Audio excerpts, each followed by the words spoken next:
You mentioned the economic crisis. I'm wondering, Georgia has been kind of the center in the U.S. for failed and troubled banks, and we know that Switzerland is very well versed and has a very well-developed banking system.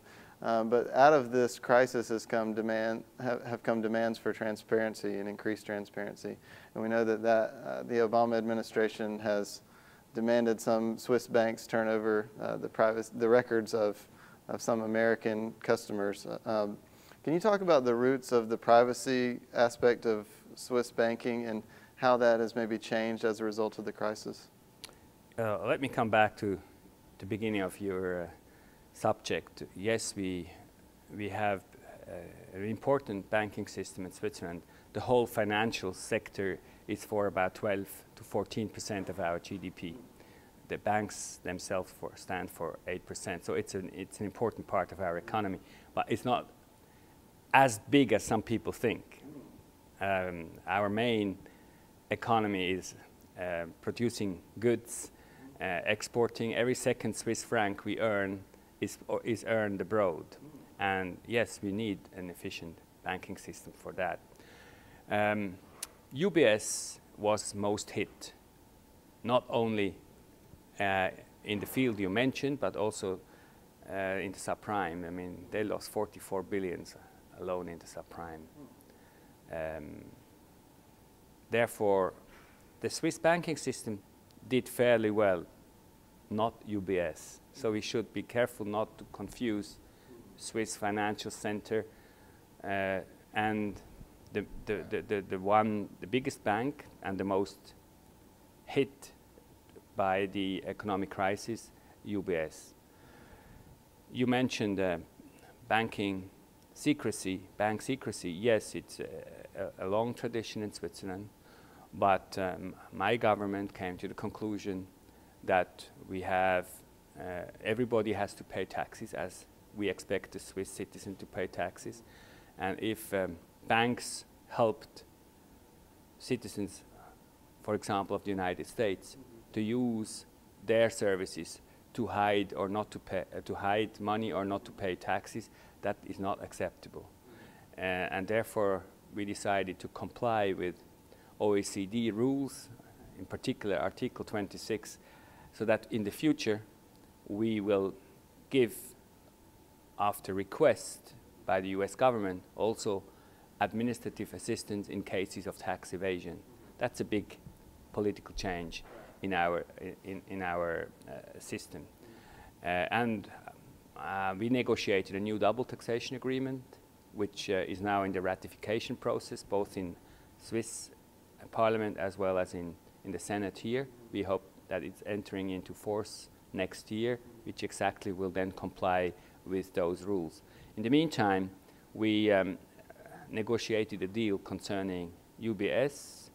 In the beginning, they wanted 52,000 names. That means all bank account names UBS has with US citizens or residents in the US. We consider that as a fishing expedition, and not complying with the existing double taxation agreement. The negotiation which came out as a result is now 4,500 cases which are on the way to be screened by our tax authorities, and if yes, fraud or the like was involved, those names will be handed over. It had a great side effect for IRS as well, because not less than 14,700, due to a large extent to the UBS case, used the voluntary compliance procedure to tell IRS that they did some things wrong and therefore are ready to pay arrears and fines, but can avoid. They didn't want to gamble that their names will be found in the UBS registry. Yes, so that is a thing of the past. We are very hopeful that in the future such cases can be avoided, and that again Swiss investments and American investments in Switzerland are flourishing, which is the case. I mean, we forget sometimes that Switzerland is the 6th biggest investor in the US, and that over 500 Swiss companies are generating 500,000 jobs in the US. So that's not, for a small country, not too bad. Is there any worry that this new sea change, as you called it, would discourage more foreign investment into Switzerland? No, I don't think so. In the long term, if you want to have a sustainable system, you cannot offer illegal things. You have to be based on existing legislation. You can not try to get people using your system because they want to hide or they don't want to pay taxes. It's not in the interest of, it's not in the long-term interest of the Swiss economy and of the Swiss government either. Reports have emerged that executive compensation in the U.S. has gotten back to the pre-crisis levels. I mean, it seems that executives are being paid just as much or more now than they were before everything melted down. I was wondering if you could talk about the way that executive compensation is viewed by Swiss people in the U.S.